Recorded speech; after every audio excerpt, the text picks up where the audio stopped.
المشاهدين، برنامج صالون ترند 24 معانا الفنانه نيروز. اهلا وسهلا بحضرتك بقى. حضرتك اديني فكره عن اللوحه الجميله بتاعت حضرتك. يعني هي قديمة شوية من حوالي 3 سنين، بس أنا بعتز بيها قوي عشان هي فيها حالة كده كانت بتعبر عني في الفترة دي، وفي نفس الوقت أنا بحب الألوان اللي هي الطبيعية دي الترابية دي. بس طب يا فندم اللوحه الجميله دي طب هي بتاخد وقت من حضرتك كبير؟ أنا سبتها فترة ورجعت لها تاني، يعني هي ما خلصتش على طول، يعني ممكن أكون سبتها سنة كاملة ورجعت كملتها تاني.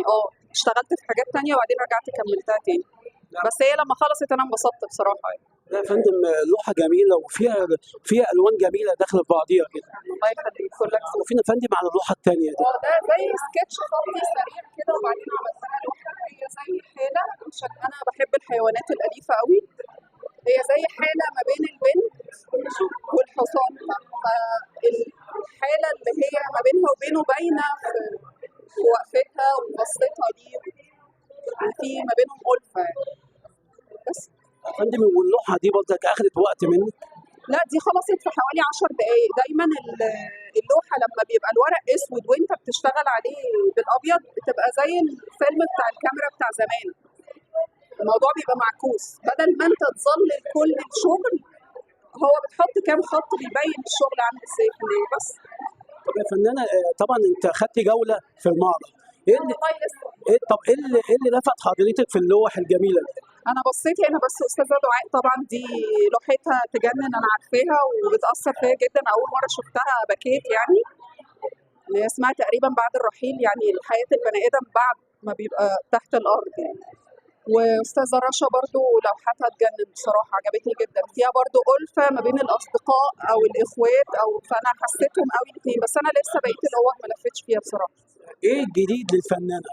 انا الحاجه الجديده اللي جايه؟ هو في فكره كده نفذت منها لوحه شاركت بيها هنا المعرض اللي فات. طب ممكن تقولي لنا على الفكره؟ هقول هي بقيه السلسله فكره عن الحياه جوه صاله القمار، وبتبتدي ازاي وبتنتهي ازاي.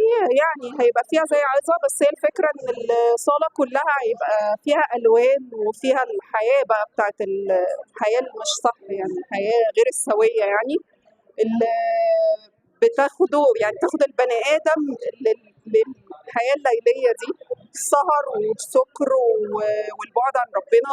طبعا اللقطات هتبقى شيقة جدا، بس هيبقى فيه في النهاية نهاية مش لطيفة، يعني عشان تبقى زي عبرة ان محدش يدخل في الموضوع ده. بس ايه الكلمه السلسلة هتبقى طويلة قوي يعني وانا بطيئة شوية، مش بشتغل كتير يعني. ايه الكلمه اللي توجهيها لاتelier اسكندريه؟